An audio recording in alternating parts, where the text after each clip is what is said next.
I'm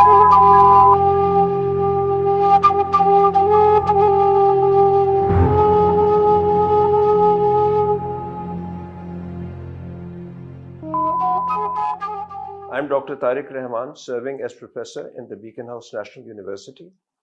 I'm also a professor emeritus at the National Institute of Pakistan Studies, Quaid-e-Azam University, Islamabad. This vlog is on Mirza Asadullah Khan Ghalib, arguably the greatest poet in the Urdu language.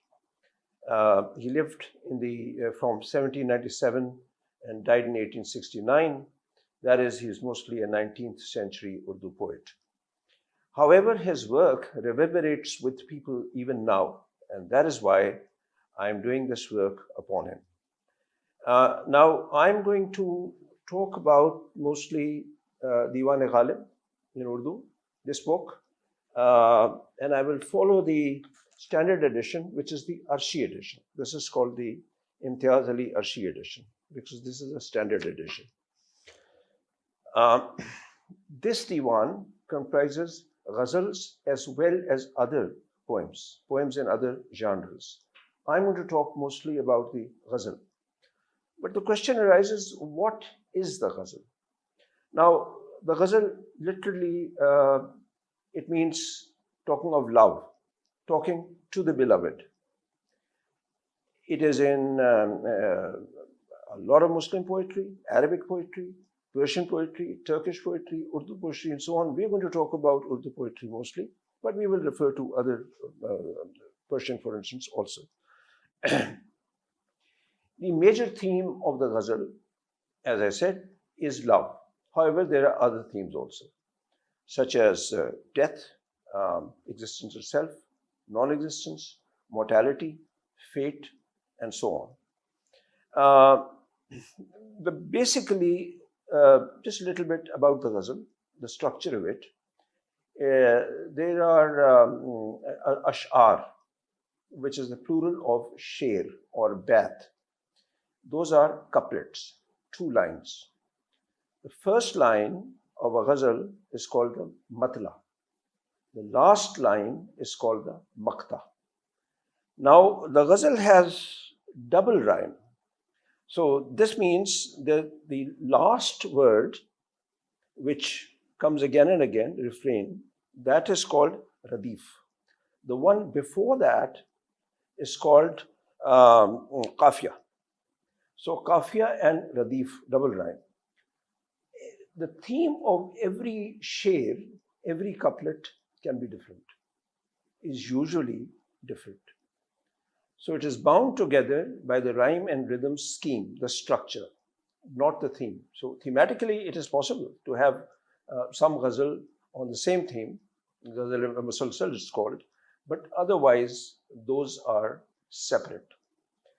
Now, why am I doing this? You see, I used to listen to Ghalib. It ran in the family. People used to talk about his work, etc., but I couldn't understand Ghalib. I was educated in an English medium school, and according to the Macaulay system of education, I could not understand the words. They were in highly Persianized Urdu. But I enjoyed the rhythm. I enjoyed listening to what I could understand, etc. So I thought of writing a commentary in English. And this is a book of mine, which is about to come out. It is a commentary of the Urdu Diwan, the one I'm talking about here. This one on all the Urdu Ghazals of Ghalib. Ghalib has written a lot in Persian. He has written a lot in Urdu. There are other Ghazals in Urdu also which he discarded. So I'm talking about the Diwan which he actually published, which is not his whole work. There are something over 70 commentaries on Ghalib's work, the same Diwan in Urdu. But in English, there are only 3, and mine is going to be the third one, actually. So there are only 2, so mine is going to be the third one. To enjoy that, first one has to understand. So let's come to the first Ghazal of Diwan-e-Ghalib. Unfortunately, this is a difficult one. one has to begin with this, but it's a difficult one. I will narrate the sher in Urdu. I'll give you the meanings in English, and then I intend to give the same meanings in Urdu also. The first sher of the first ghazal. Naqash Fariyadi hai kiski shokhi hai tahrir ka, कागजी है barren हर पै करे तस्वीर का. Once again, नक्श फरियादी है किसकी शौकी है तहरीर का, कागजी है पैरन हर पै करे तस्वीर का. Let's look at the words. Naqsh, mark, writing, picture, any work of art, painting, print, carving, engraving, map, plan, all these can be called naqsh, right? Any mark on paper is naqsh. This writing here is naqsh. So all these are called, all of them are called naqsh. Okay. Fariyadi, one who cries out for justice, one who pleads to have some issue resolved. That's called Fariyadi, one who cries out. Okay. Shokhi, normally Shokhi refers to mischievousness, good-humored boldness of manner, coquetry for humans. For God, of course, it refers to uniqueness, creativity, and obliviousness. Tahrir means writing. Perhan means dress. And Pakar means face, countenance, visage, form, appearance, figure, resemblance, portrait, likeness. Okay, so you've got these words. Okay, now look at I've given only 2 lines of translation, which is as exact as possible, although you may do better later. So, Naqsh Fariyadi kiski shokhi hai tahrir ka, marks cry out at the boldness of the creator. Second line, Kaghzi hai pairan har pakre tasveer ka, every representation wears the supplicant's apparel of paper. Now, Ghalib has actually explained this. And in a letter, Ghalib says that basically in Iran, this is what Ghalib says. He says in Iran, people, there used to be a custom that people who wanted mercy from the king, who were supplicating the king or some lord for some favor, would wear dresses of paper. And they would write these, whatever they wanted on that dress of paper.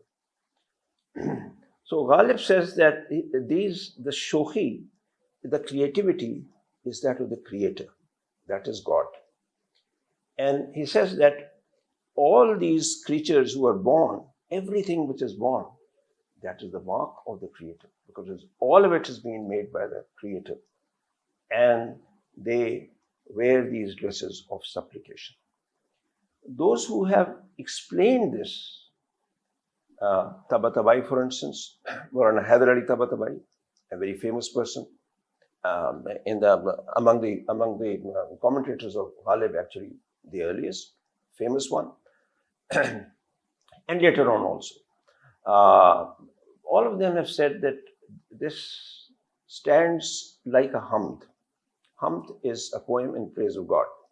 But he says Ghalib, with his uniqueness of looking at things, has created an angle to it. That is, Ghalib says that God has created all these myriad forms, these hues, these colorful creatures, everything, etc., the whole universe, all these multiverses, and yet every creature always wears this dress of asking for favors, supplication, always afraid. All these creatures stand before a powerful being because they fear punishment. That is what most commentators have said. Shamsur Rahman Farooqi, one of the greatest modern names in the criticism of Ghalib, has also said the same. I cannot name everyone, there's no time for it, but that's the consensus. My own opinion is slightly different. This is one possibility, of course, and it probably is correct, but what I have argued is that one can refer this to Ghalib himself or to any other artist. Every artist leaves a mark, whether it's a picture or it is writing or anything, it is a mark. And this mark is temporary because we are temporary. The world is temporary. What we leave behind in that, including Diwan Ghalib, is temporary. This vlog is a temporary phenomenon. The universe is temporary. The sun is going to swallow us. We are going to die. So we are actually supplicants. We want favors. We are afraid. There is no eternity. There is no eternal greatness.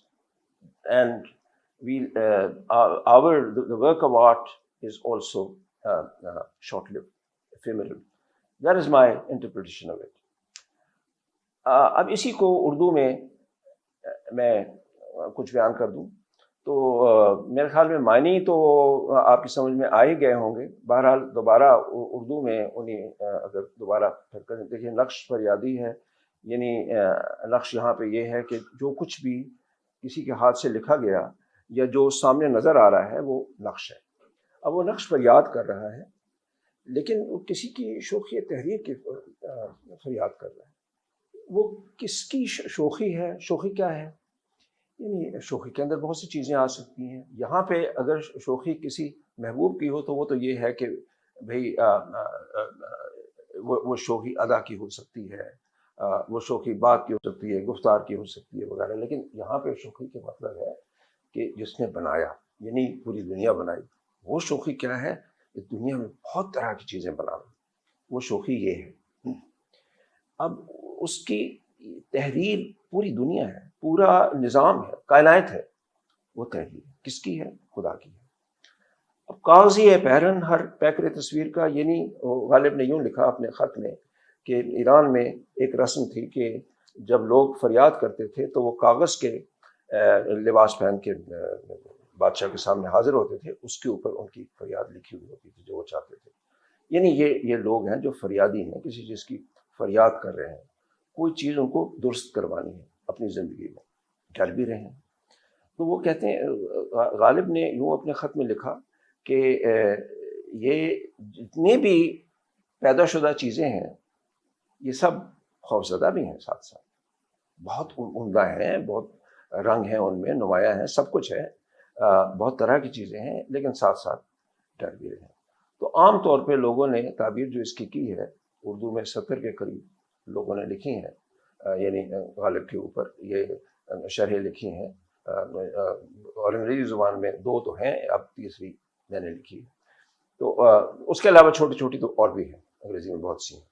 تو یہ ہے کہ عام طور پر لوگوں کا یہ خیال ہے کہ غالب پہلا شعر ہے، حمد کا ہے، تعریف بھی کر رہے ہیں، لیکن ساتھ ساتھ یہ کہہ رہے ہیں کہ دنیا ایسی جگہ ہے کہ جو پیدا ہوتا ہے مصیبت میں بھی رہتا ہے، ڈرتا بھی رہتا ہے. تو ہر وقت ایک طرح سے وہ فریادی بھی ہوتا ہے. یہ عام طور پر لکھا ہے. شمس الرحمان فاروقی صاحب نے بھی لکھا ہے. حیدر علی طباطبائی نظم صاحب جو سب سے یعنی 1900 میں ان کی شرح چھپی ہے، انہوں نے بھی لکھا ہے. اس سے پہلے حالی نے یہ تو نہیں لکھا، لیکن یعنی حالی نے بھی غالب کے اشعار کے اوپر لکھا ہے. تو بات یہ ہے کہ سب کی رائے یہی ہے، اور میرے خیال میں ٹھیک ہے، درست ہے. لیکن ایک اور رائے بھی ہو سکتی ہے جو میں نے دی ہے اس کے اندر. وہ یہ ہے کہ خود ایک لکھنے والا آرٹسٹ جو ہوتا ہے وہ بھی تو آخر نقش چھوڑ رہا ہوتا ہے نا. چاہے وہ لکھنے والا ہو غالب کی طرح، چاہے وہ یعنی کسی مجسمہ تراش ہو یا آرٹسٹ ہو، یعنی وہ تصاویر بناتا ہو، کچھ بھی ہو، وہ بھی تو آخر چھوڑ رہا ہے. وہ جو کچھ وہ چھوڑتا ہے وہ بھی ایک طرح سے فریاد ہی کر رہا ہوتا ہے. کوئی اس کو دیکھے، کوئی اس کو پڑھے، کوئی اس کی عزت کرے، کوئی اس کو چاہے وغیرہ وغیرہ. اور ہوتا وہ بھی یعنی وہ جو نقش ہے وہ بھی یہ بھی فریاد کر رہا ہوتا ہے کہ میں رہ جاؤں دنیا میں، چاہے کتنے دن. دنیا میں تو کسی نے رہنا نہیں ہے، نہ اس نقش نے رہنا ہے، کیونکہ دنیا ہی ختم ہو جائے گی. زندگی تو ختم ہو ہی جاتی ہے، دنیا میں ختم ہو جائے گی. تو ایک طرح سے جو بھی چیز آپ پیدا کرتے ہیں وہ فریاد ہی کر رہی ہوتی ہے. یہ غالب کا پہلا شعر ہے. اسی غزل کا اب دوسرا شعر لے لیتے ہیں. دوسرا شعر جو ہے وہ ہے، کاو کاوے سخت جانیے تنہائی نہ پوچھ، صبح کرنا شام کا لانا ہے جوئے شیر کا. Let me read it out again. and give the meanings with it. Kav kav, the sound of hitting a stone continuously with a hard object. Digging or hard labor also means search or quest. Sakhjani, ability to bear pain, surviving extreme hardship. One who does not die easily. Such a person is called Sakhjan. Tanhai, loneliness, solitude, seclusion. Ju means canal. Sheer means milk. So Ju sheer means a canal of milk. So basically the meaning is, do not ask how lonely is the act of incessant hard labor. Just passing the night is like digging a canal of milk. Kaaf kaave sakh janiye tanhai na pooch. Do not ask how lonely is the act of incessant hard labor. Subh karna sham ka, lana hai juwe sheer ka. Just passing the night is like digging a canal of milk. Now, what's the story behind it? There is this story of, lover of Shireen, Farhad, who was asked by the king to dig a canal through the mountain, and the canal was to bring milk for Shireen. And this was a very, very hard labor, digging through a mountain. And so that is why this is called, the Kav Kav is the extreme hard work. And what is it like? It's like passing a night, passing a lonely life in which just passing the night by itself is like digging this canal of milk. It's so difficult. Of course, it is very well known that a person who is lonely, that's why, solitary imprisonment is such a bad form of punishment. It's torture because one is lonely, and that is what Ghalib is talking about here. Now, he may mean the artist's loneliness, but of that we are not sure, because an artist, a sensitive artist, may not have all the meanings clear. People may not appreciate a sensitive artist, and people did not appreciate Ghalib very much in his youth. So it could refer to that, but that is not clear. However, that is what it means here. Just the comparison with Farhad is what is meant here. Farhad's digging of that canal of milk for Shireen. Urdu में तो देखिए जनाब, फिर ये आ गया, शेर पढ़ लेते हैं आप। उर्दू वालों को शेर तो मेरे ख्याल में समझ में आ ही गया होगा, दोबारा पढ़ लेते हैं। काव काव ये यानी आवाज़ है, ये जब किसी पत्थर के ऊपर कोई सख्त चीज़ लगती है, जैसे खोद रहे होते हैं पत्थर को, तो उस आवाज़ को काव काव कहते हैं। सख्जानी के मतलब तो आपको मालूम होगा, यानी सख्जान वो जो जल्दी मरता नहीं है, लेकिन वैसे इसका मतलब ये भी है कि जो सख्ती को बर्दाश्त कर सकता है, और दर्द को, दुख को आसानी से यानी वो बर्दाश्त करने की सलाहियत जिसमें होती है, रेजिलियंस इसको कहते हैं अंग्रेजी में। तो काव कावे सख्त जानिए तन्हाई ना पूछ, तन्हाई अकेलापन, ठीक है। तो ये किस चीज़ की सख्त जानी है? अकेले होने की। सुबह करना शाम का, लाना है जुए शीर का। और किस तरह है ये कितना सख्त, ये चीज़ कितनी सख्त है?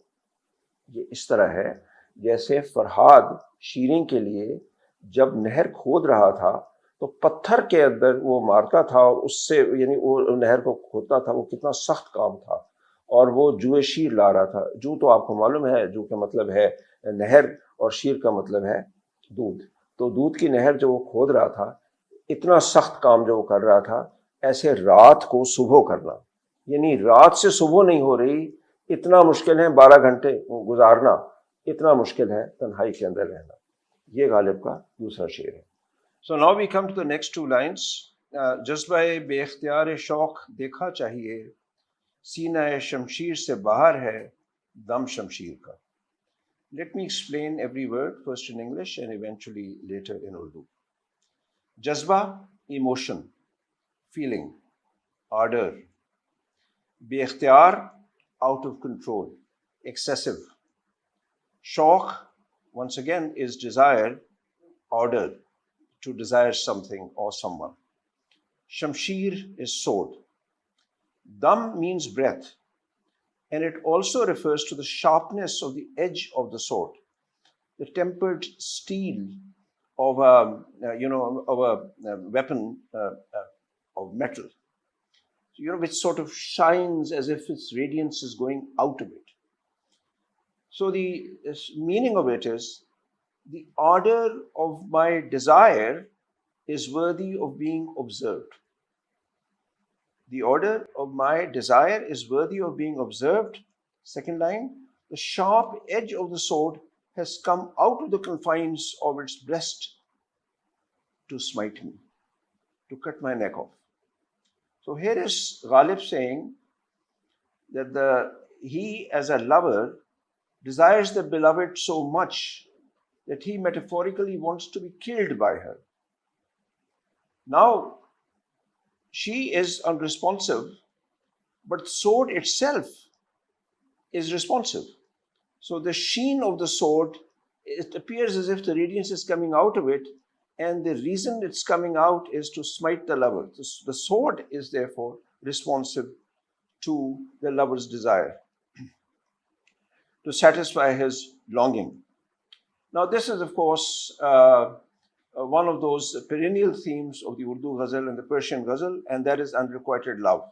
And here Ghalib is merely describing the ardor, the passion itself. One of the aspects of this passion is that one wants to be killed, so to speak. The beloved to notice at least that to notice one's love. Otherwise, she doesn't even know. The indifference is to such an extent that she doesn't even know. So the point is to make her aware, and that is the metaphor used for being killed. One of the other couplets by a very famous poet, Hakim Momin Khan Momin, is similar to this, although here it's not the sword but the arrows, and that is as follows. Nabak andaz jidhar deeda jana honge, neem bismil kai honge, kai beja honge. Nabak is arrow. Nabak andaz, one who shoots arrows. So the eyes of the beloved will shoot arrows whichever way she turns. Second line, many will be so deeply wounded as to be near death, while others will actually die. Very similar to what Ghalib has said. But here the beloved herself is shooting arrows, whereas in Ghalib it's more subtle.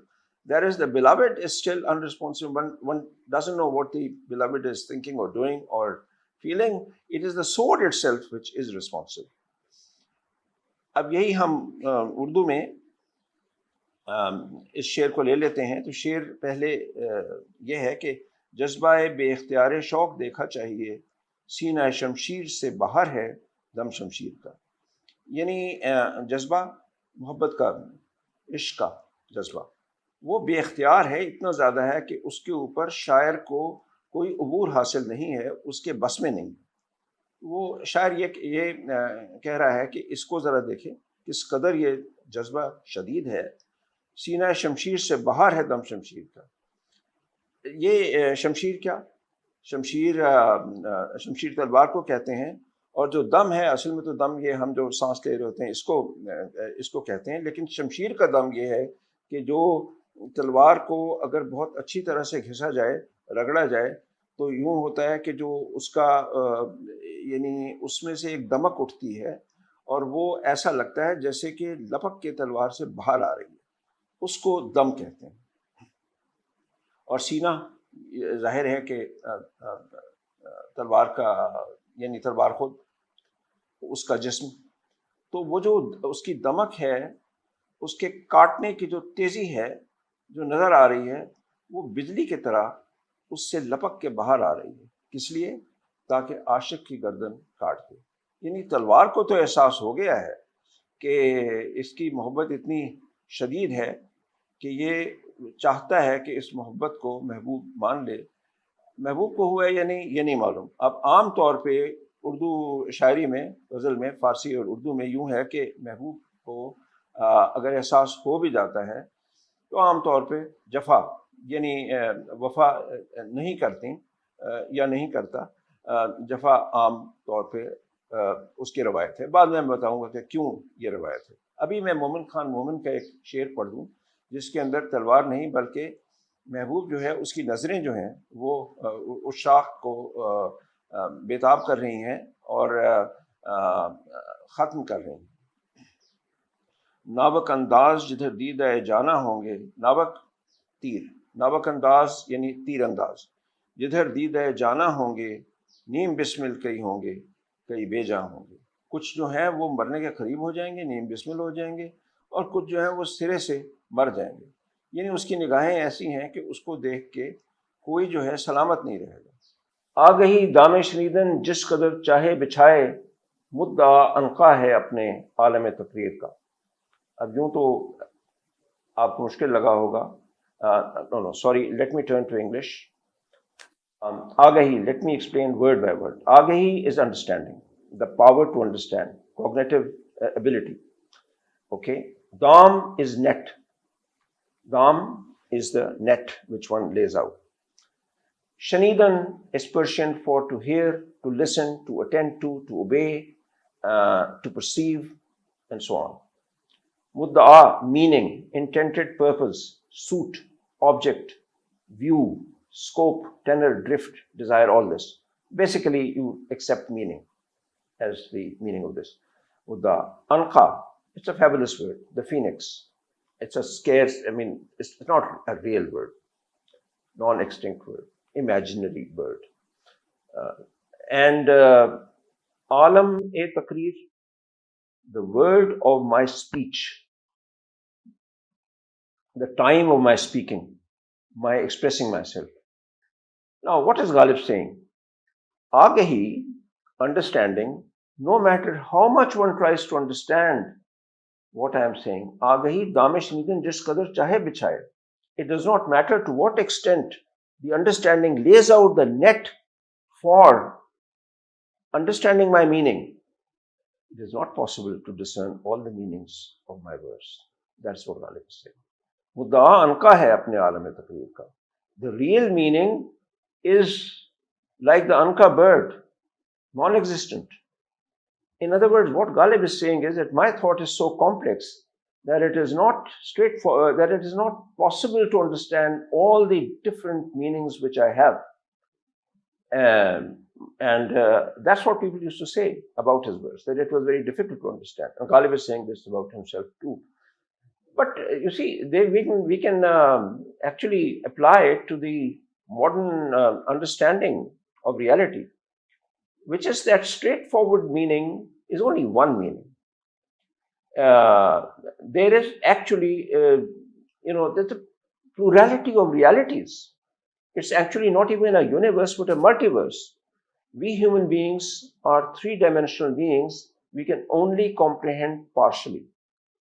A dog, for instance, can smell far more scents than we humans can. There are animals which can see more colors than we can. Therefore, we need not be proud of our understanding, our frontal cortex. Our frontal cortex cannot even understand the mystery of the universe or time, etc.